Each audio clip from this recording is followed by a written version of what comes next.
This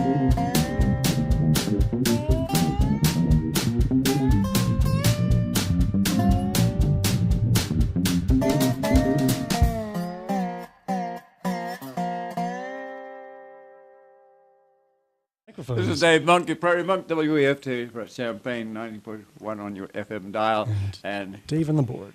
Hey, wow. It takes us a little while to get things together here. We have had a very successful week. We enjoyed last week's program. Had a few problems, but we got quite a few pictures of Australia and New Zealand included. And we got it to be rendered to Urbana Public Television. So it ran on Friday and will run on Tuesday at 6 o'clock. And we looked at several things, have come back for relook. We talked about salvage as a rant to the introduction of last week's program.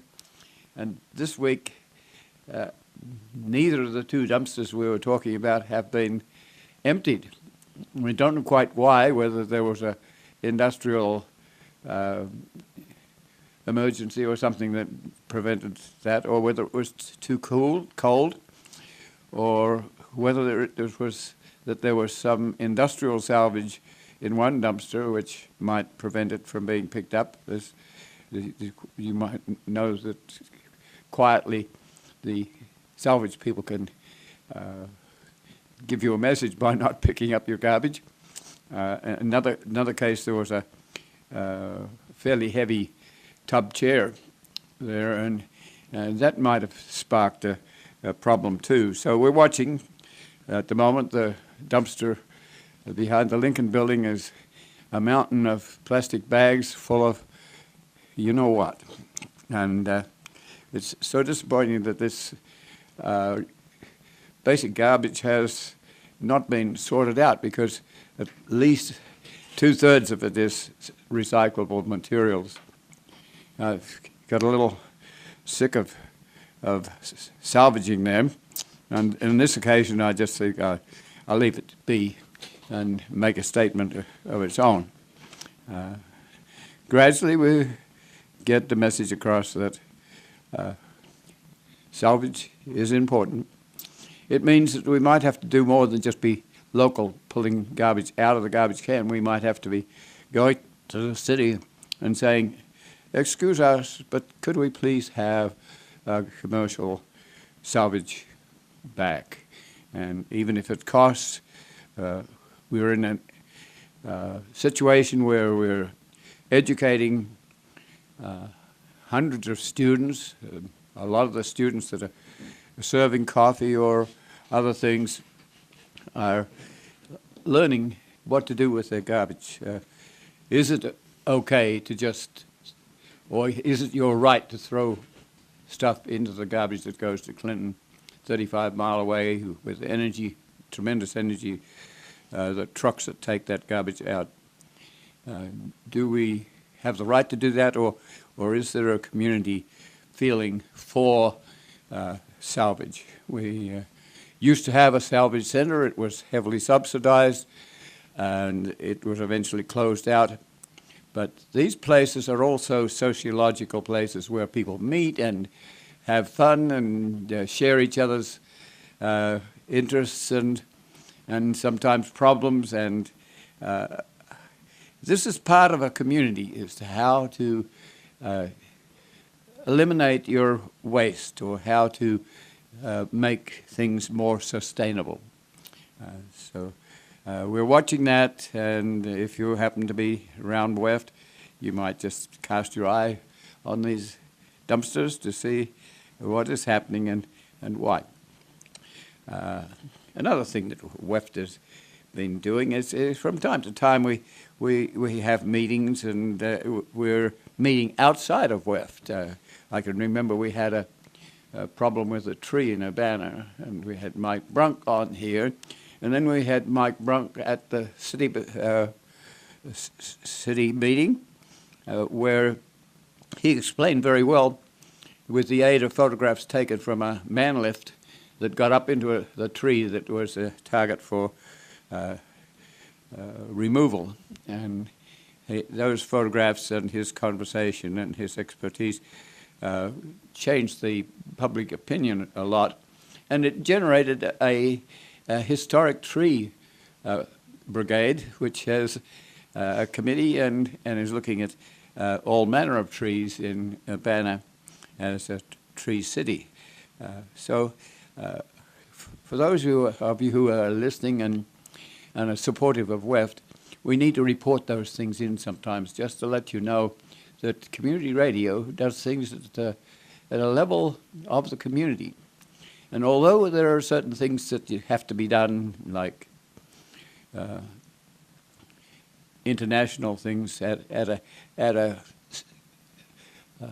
federal level and the state level, there are a lot of things that you can do at the local level. And so today we'll focus on some of those local things. A friend gave me a book which is Weird Illinois, and perhaps I look at weird things, but it's we'll talk about that some. But before that, let's look at another service. We had at the florist around the corner orchids that were done flowering, but they could be enjoyed again if someone was prepared to keep them for a year while the new buds came out. And so Denise had offered to look at the matter, and she went around and she's taken some of those plants. And so once again, here's WEFT letting people know that there's a little problem that could be solved with the aid of radio. So it's Valentine's Day, and I listened to Dennis on Monday morning. She's on the breakfast program, and she was commenting on St. Valentine's Day. Do we really need a commercial Valentine's Day? Is Valentine's Day all throughout the year? I get embarrassed sometimes because I wear a hat, a winter hat, which is very comfortable, and it was provided by Glenn Martin and Kathy Sender as a present at one stage. But I wear it pretty regularly, and just little things like that make life wonderful.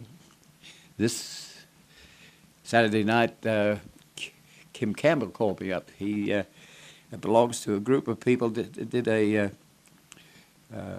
kickstart program to have a brewery in Savoy, and they came up to Esquire on last night, and their beer was on sale to selected people who were part of the Kickstart program.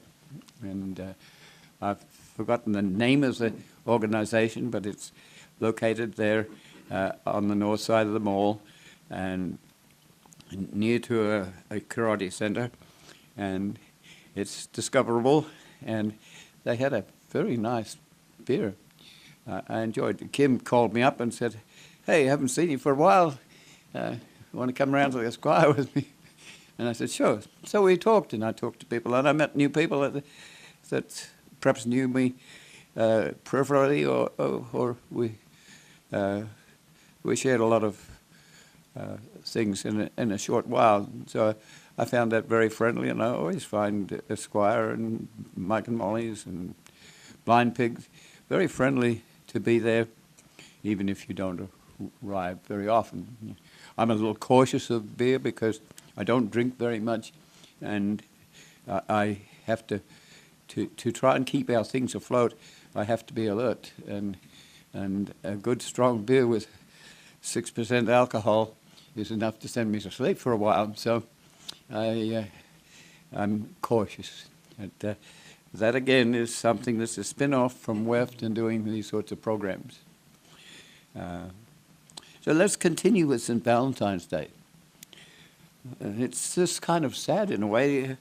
St. Valentine's was a priest, a Christian priest in an era when Claudius too was not very excited about Christians and what they were doing, and he was encouraging young folk and people who were in love and people who were married, and he sympathized with people who were being persecuted. This is in 270. This is way back near the turn of, it was not before Christ, but it was very near to that era.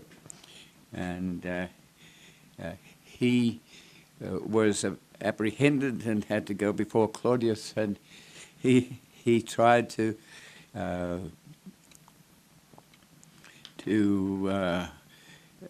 Christianize Claudius, and that didn't work, and so he was put in jail and then he was beheaded.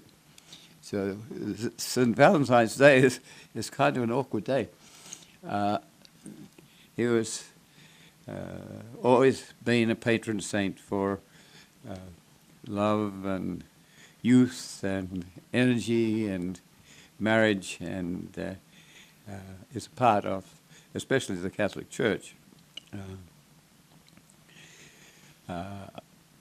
If you go back to Chicago in a different era, between the 20s and the 30s, you had the mobs, you had gangs, and part of them succeeded because there was a prohibition era, and it got to be profitable for people to be selling alcohol behind the scenes. And it happened locally, and I'll mention that up after I mention the problem that happened on February the 14th in 1929. There were two major gang organizations in Chicago. The north side was mainly Irish, and there was Bugs Moran was the chief there. And the south side was Italian, and Al Capone was there.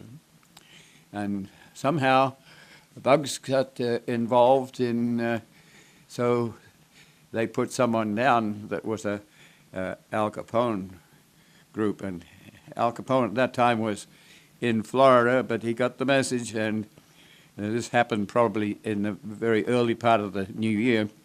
And so Capone decided he was going to give Moran a Valentine's present, and it was considering exterminating the base of this gang. The style of the operation in Chicago was that they would have beer that had been, or whiskey or alcohol that had been hijacked from somewhere, and a group of 7 men were in a truck, were taken to Clark Street in Chicago, and they waited for another truck to come with the supplies, and they were going to exchange. So while they were waiting, a police car, and I'm not sure that it was a police car, I think it was a police car in circumspect. The occupants got out, lined up the 7 men, and gunned them down with machine guns, and then got back in the truck and left. Moran had been running late, and he was lucky he was doing that because he sensed there was something problem and retired. So this is known as this Valentine's Day Massacre, and it was the start of movements to reduce this gang activity. And so it has a historic note.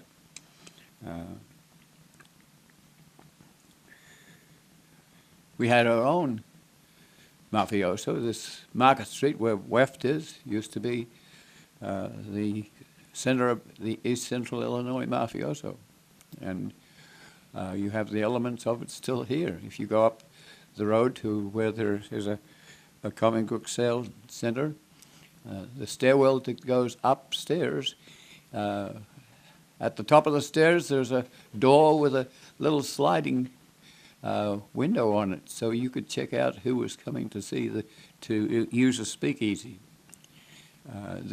If you stand back and look at the facade of the building, it has billiards across the top.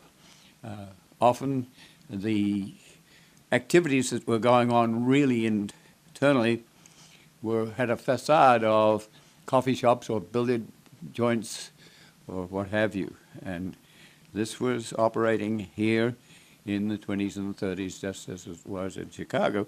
And there was a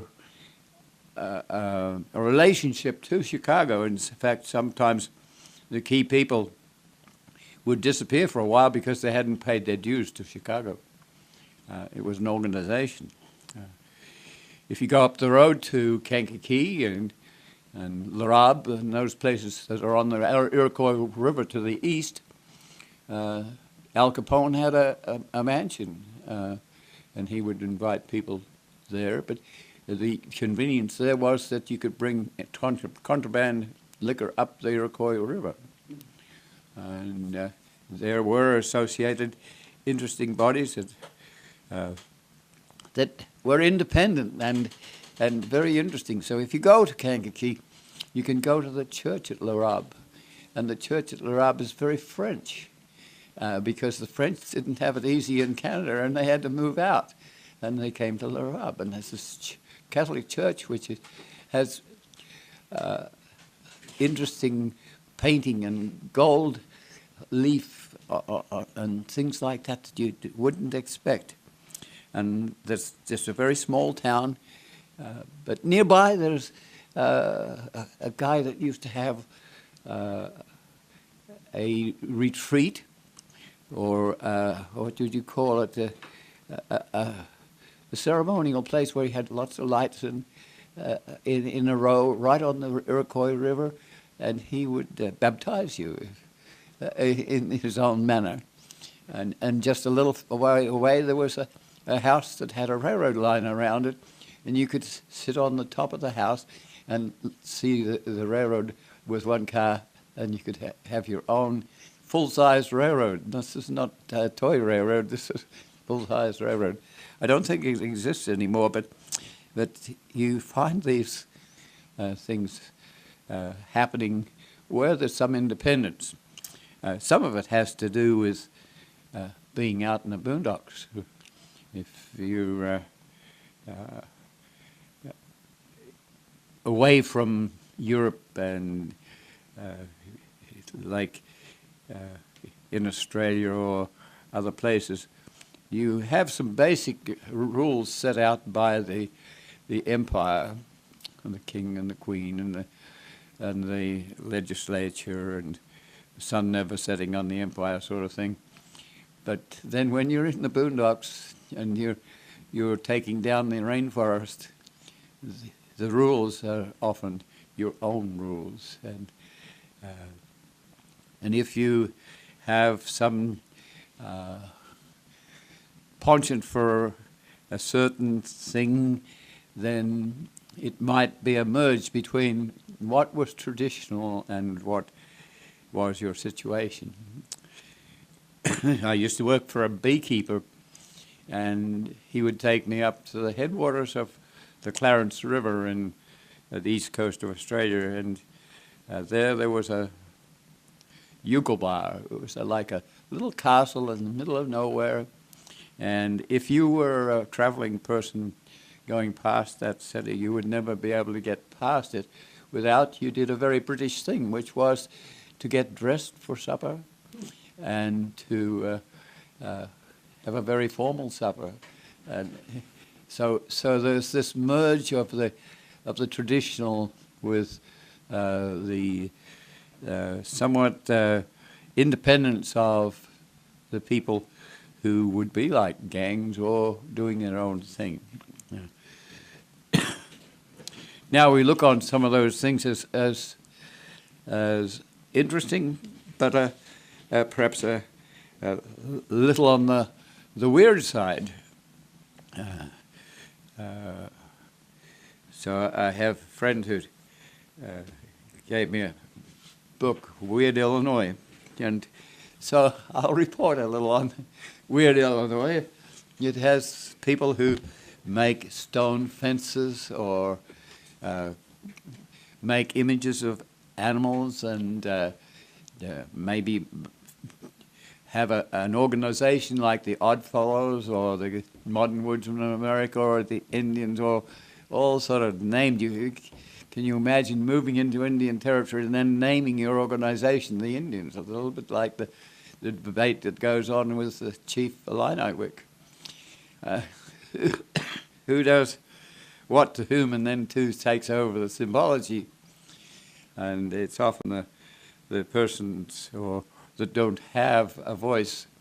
Like if you're an Australian Aboriginal and you're basically a very intellectual Stone Age person, how do you do battle with someone who has a gun and a different philosophy and wants to take over your copper mine or your whatever, or take over your territory for a copper mine, not that the Aboriginals were harvesting the copper.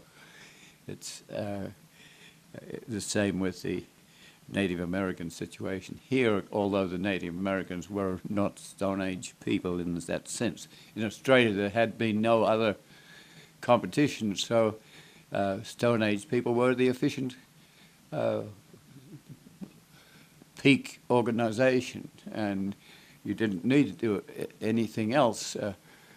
So you had very good tracking abilities. If you were in Australia and you want to discover someone who's stolen your cattle or something like that, you employ an Australian Aboriginal as a tracker, because they have the skill to know what a broken twig is or disturbed soil. So they're very intelligent in a way that most people coming from a sophisticated background can't understand, because for them this is a different level of understanding, and it means that Aboriginals are sometimes downgraded for that. The same way as the black community here has a problem. These people African? Are they American African? Are they part of a total population? So it's very difficult to know what's going on. And in the process, you have people who really want their freedom. We've watched women in the last 30 years become relatively free compared with, they didn't vote till 1923 or something. So they've come out of their shells, but then how do you balance who does what, who earns the money, who has the family? How do you balance this out? And that leads to philosophies that it's often conflict. And so within that process you have individuals that want to burst out of their edge too. So you will have a house with 100 flags in front of it, or a building that has a gargoyle right over the front door, or at the same time up the road you have the Oddfellows with very strict laws, the king and queen, and a retinue of people that have established roles, and you have to go through certification for being at a certain level of the Oddfellows. So if we look at that, we look at places like Market Street, and we look at the buildings, and you look at what was there. Next door to us and upstairs there was a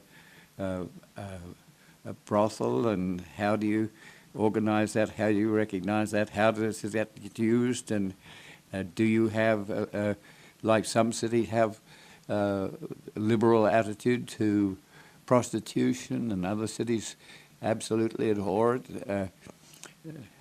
Within this whole process, there are the wee folk, little folk, who do build a stone fence that you can't imagine, or they take on interests that are to them a passion. Passion to me, when I first came here, was something that was almost rude. If you had a passion, that was too much. You were, as a British person, you would wait till other people promoted your idea, or it was a little bit like we did it, or they did it, or I did it. And it was often that you didn't really announce yourself, but you did it anyway. In the U.S., there tended to be more of a statement that you had to promote yourself if you were going to do anything that was interesting. If you were going to be a politician, you had to be out there telling people that you had the ability to do it better than anyone else.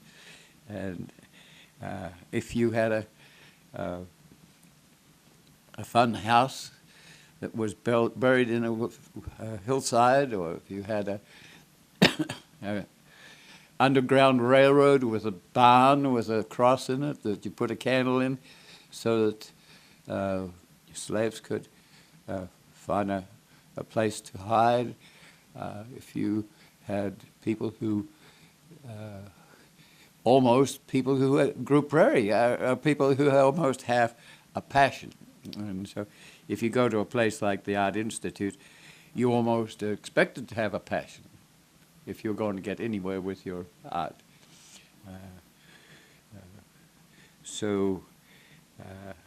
Locally, I opened the first couple of pages of this weird Illinois, and we come to Chesterville. Chesterville is a little burg just west of Arcola. It's not put on the maps anymore because it's too small.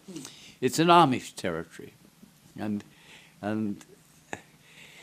unfortunately, over the centuries, there has been a reluctance to accept people who are liberally oriented, often educated, and have ideas that don't always go with the establishment.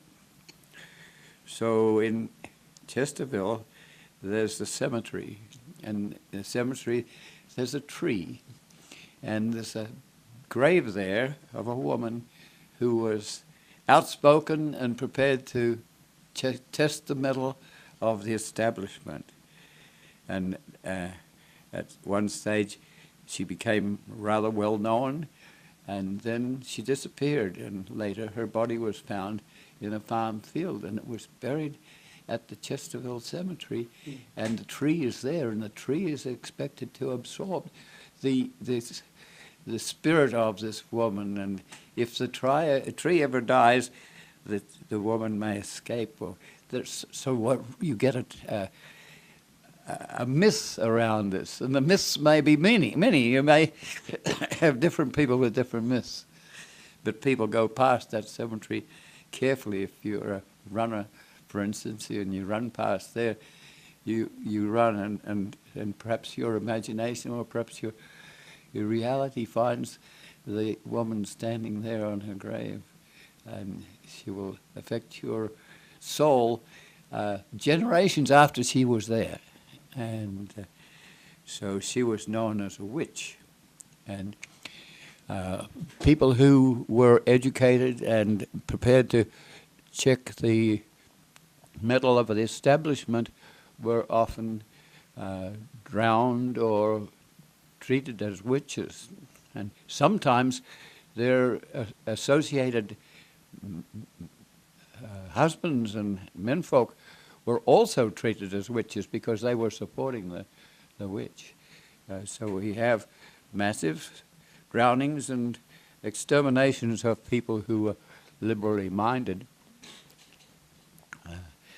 But then you also have to know that the conservative element has their right to exist too, and you have to know about that, and you have to understand it and appreciate it, and wonder at the thinking, and enjoy their growth and development too. If you're thinking about Australia, or you're thinking about people in the rainforest, not thinking too much about sustainability. They're after survival. They're going to be on the volcanic soils, nice red soils, big trees. You fell them and you waste them. You use them to a certain extent for shipbuilding or railroad car building and things like that. But basically you burn the trees and liberate the soil, and then you put in corn and soybeans. If you're in central Illinois, if you're in Australia, you do something different. It might be dairying, mixed agriculture, but you're certainly living in a little humpy that is too small for a family of 5. And you have a front veranda, you sit there and watch the sun go down, and you sing your songs and write your poetry and listen to the uncle tell of stories of early settlement. And then you get enough to be able to put up a reasonable house, and at the same time you have to deal with monsoonal rains, snakes that are large, and you have to think about what you're doing to the nature, the hundreds of birds that are chirping away in the daytime and quiet at night.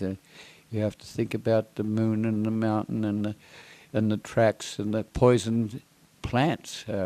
I grew up with a poison tree, and it was such that if you knew where it was, you told other people.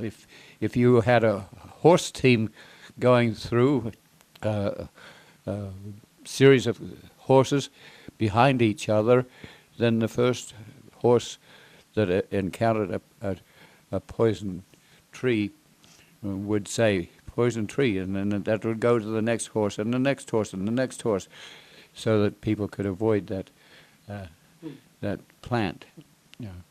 But the Britishers would come, and they would visit, and they would pat these settlers on the head and say, "Well, it's wonderful what you're doing, but really, we know how to do it better." And these people were often referred to as the bloody pommies.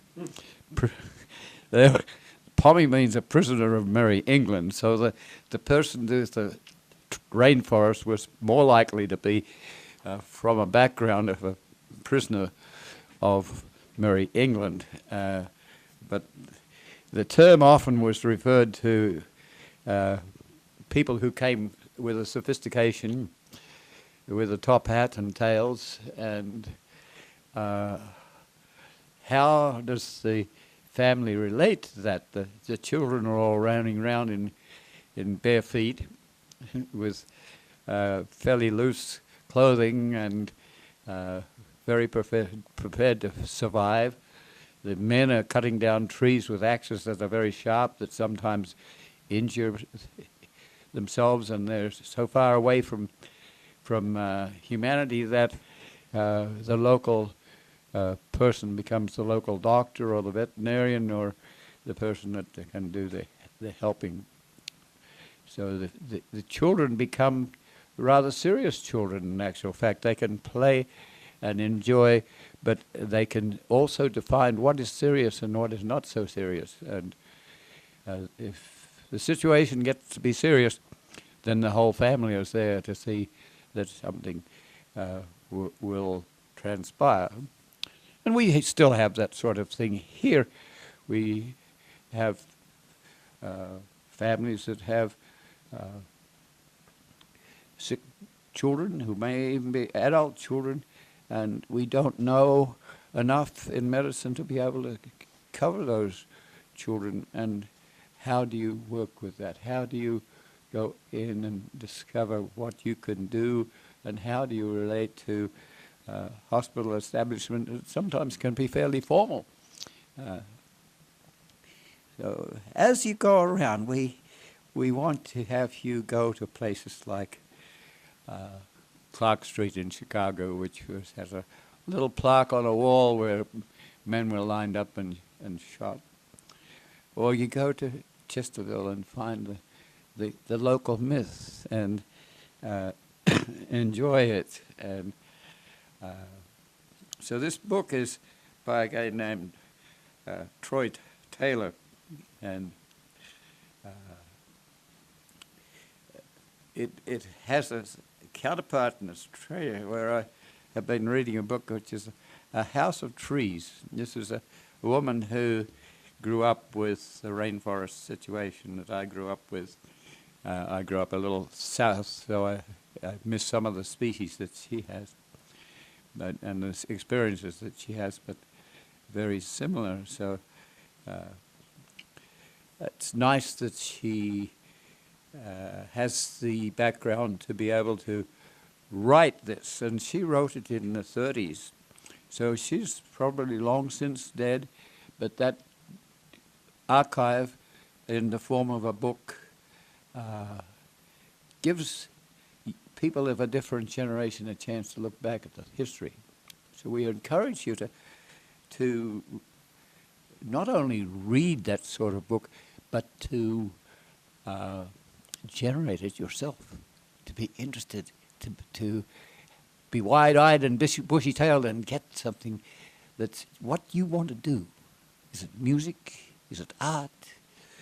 And shortly, I'm going to go looking at some of the things we've been doing next door for many years. The combination of art and education and science. So as we have guests, we have a range of guests, and they bring very different skills and interests. And sometimes the way we do this is very professional. I belong to an organization which I rather appreciated. This is called School Science Curriculum Development. And its role was very much like the role I came here to fill or to study.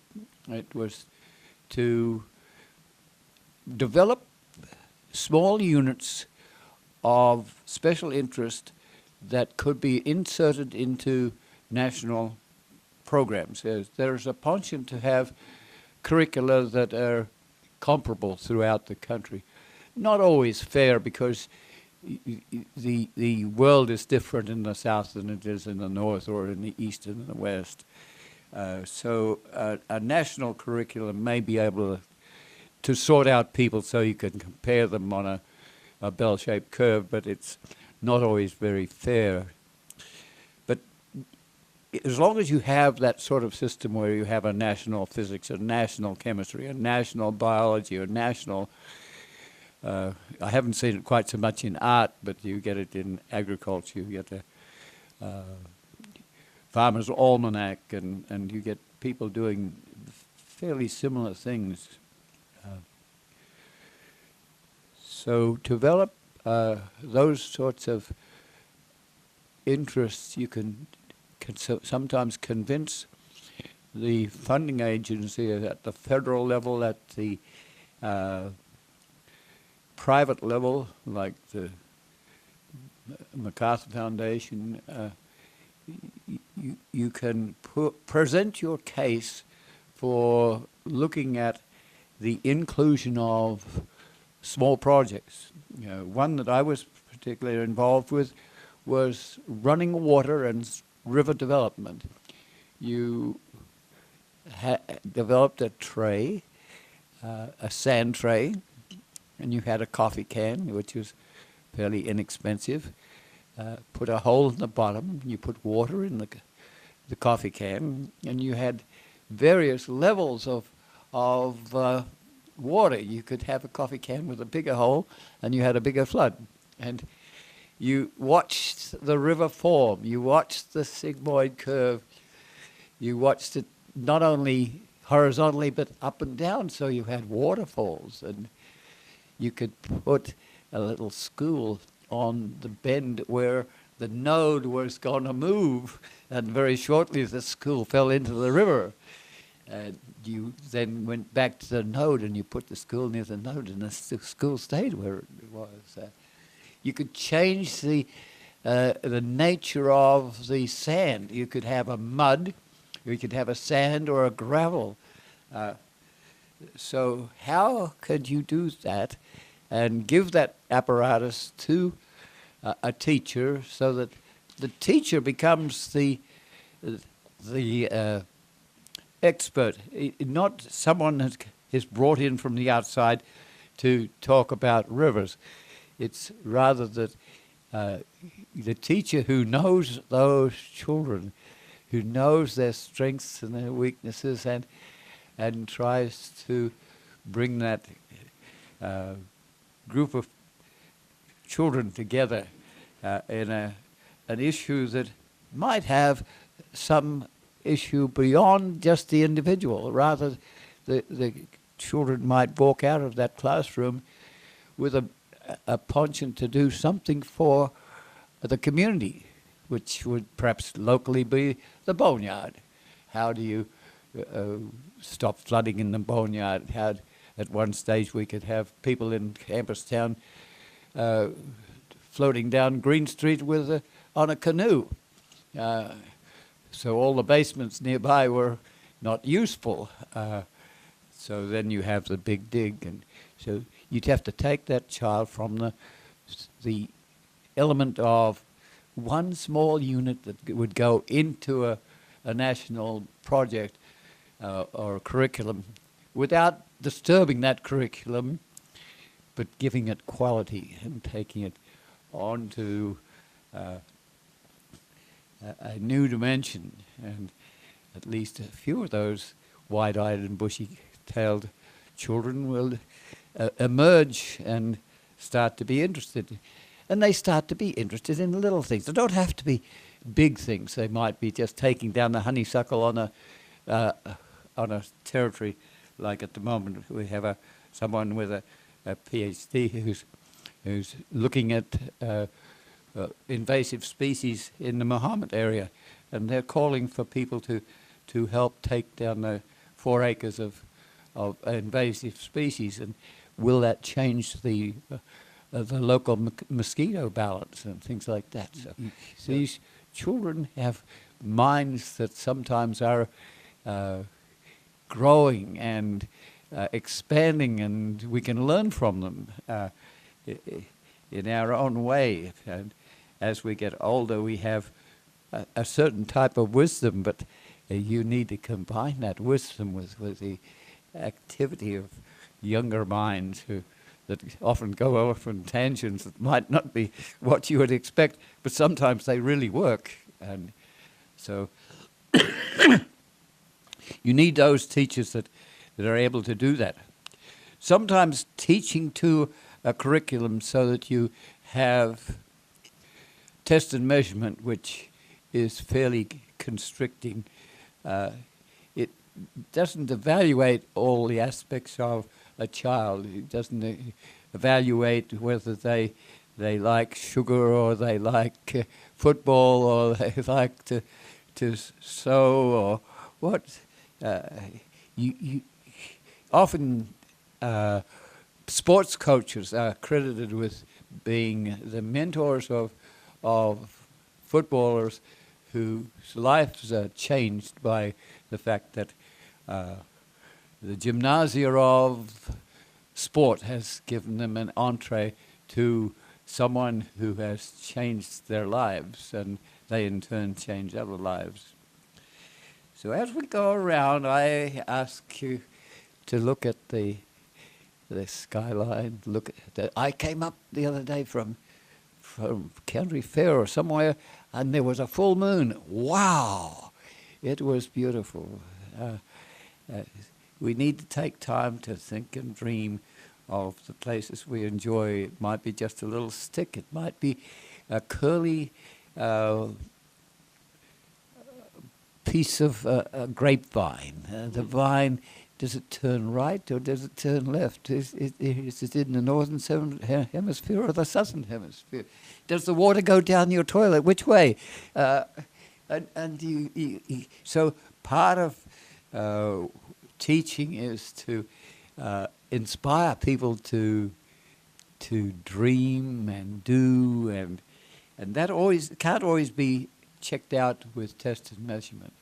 The test and measurement is useful in a certain manner, but it has limitations as to knowing why John Willie is going to put up a tent in 18-degree temperature in the middle of a farmer's field. So you might be thinking of a medical situation, or you might be those sorts of things. We have the aid now of the internet, which allows us to try and find out more and more and more. It's a challenge. It's just a challenge, just the same as when we invented books.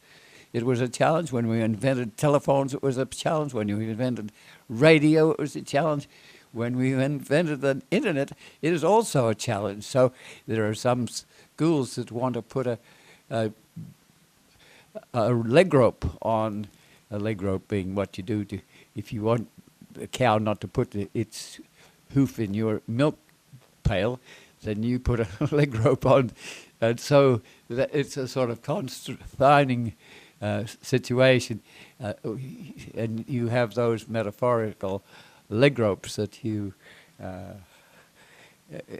constrain the sort of activity that we're trying to encourage. So the internet is there, and it is wonderful. I could go to a question and I can get a rough answer quickly. You have to know that this is not the be-all and end-all of everything. It's an aid to living and doing and working and thinking and dreaming. David does that with the mouth organ. Just it's an instrument that's not always included in the orchestra.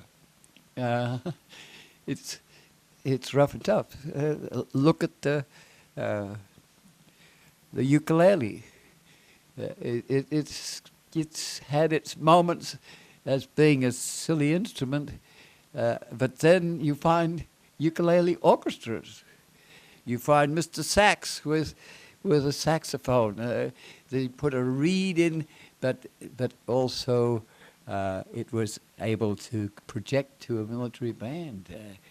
And Mr. Sax invented the saxophone, and then we have at the U of I just recently a saxophone conference. So you don't sneeze at what you see. It may change. It may change life forever and the better. I can remember the day when you didn't have a hospital, you didn't have an ambulance, you didn't have electricity, you didn't have a flushing toilet. You lived with what you had. And to some extent, the books that I'm talking about are books that go back to that sort of era and let you know what was there. Let me say something about artists. Artists do a lot to look at the world and interpret. They might be cartoonists, that you could almost see what they're thinking and doing, or they might be subtly just painting like Jackson, floating paint on a big image. It might be a mural or what have you. But we did some of this sort of combining of art and education and science in a course called Reading the Landscape at Parkland College. And Jim Zanzi, a professor from the Art Institute, came by, and he came on one of our field trips, and he added a lot of his thinking about interesting places.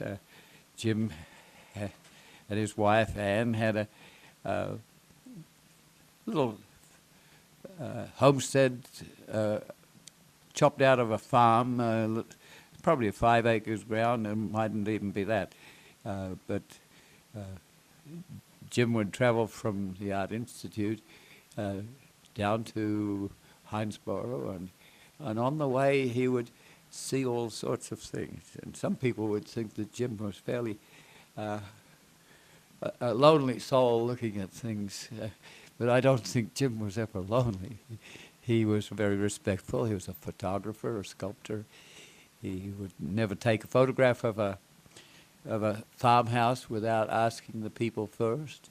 And if you do that, you can sometimes take 2 hours, because once you get to ask the person and they ask questions of you, you get to be friendly, and you can't. So I find it sometimes rather challenging to go out and take a photograph and sneak a photograph without including the person, because it would take so long to move and shake the idea. But we have silkscreen prints, and part of the reason for that is that the silkscreen printing is something that you can do fairly easily. If you imagine putting a piece of paper down, and you make a hole in a piece of brown paper, and you put ink or paint on the piece of brown paper and squeegee it across. You can even use your hand. You can take a little child's hand and they can make a picture of a house on the paper underneath. It's so simple. Well, you take that another step further. You make a screen. You take silk, and it can be at various widths. You can have a very, very fine silk, or you can have a coarse silk, and you can put an image on that, and you can block the areas that you don't want to be printing, and you can print the. So when we were trying to move and shake the idea of railroad acquisition, and we go back to the Chesterville, where there was a railroad bed between Decatur and Paris, about 56 miles, and we worked like crazy to see if we couldn't, it was going to be closed out, could we acquire that as an area of prairie. And some places on it was absolutely wonderful prairie. So I spent quite a lot of time at that. And how do you get your messages out? How do you just say to people, this is an image of your country, this is your biodiversity, this is your genetics? So we looked at silkscreen printing, because you can do it on paper, you can do it on T-shirts, you can have a team of people, one puts the paper into the press, you get to the point where you have a press where you can push your foot on the press, the silk screen comes up, you put in the paper, you put the silk screen down, you have a vacuum that pulls the silk screen down onto the paper, you squeegee the paper and lift up the screen carefully, and another person takes out the print and hangs it up to dry, because in those days we didn't have a dryer, we still don't have a dryer that you can do this. But that activity, we also added the fact that we would make the silk screens high contrast, and you had to put your own dream into the picture. So we'll talk more about that, and it's getting to be time to not be, but we have to think about this. How do we balance running out there and working on a railroad bed from Urbana to Danville, or from Monticello to Clinton? How do we balance the being out there in the public with a public image? Do we go to the farmers market? How do you do that? How do you get a team of people together to do this? And you sometimes need those people who do small tasks and complete them, because there's a certain fun to that and achievement. How do you elect someone to an office. Wow, we actually did that. Wow. So we can then think a little further and a little further. And the photographs and silk screens have been almost obsoleted by the computers. But the computers help. David helped us. Last week we put in pictures. And they went on to public television. Then they went to YouTube. And you can get them. And we hope that you will be inspired to find your weird site, your friends and relatives, and your beer establishment, and your kickstart, and your music. And this has been Dave Monk, your Prarie Monk, WEFT Champagne 90.1 on your FM dial, and the date is February 8th. And we haven't ever done that very much. No, but we that's right. find it hard to find our discs if we don't do that. So, thank you. Sure. And again, Dave on the board.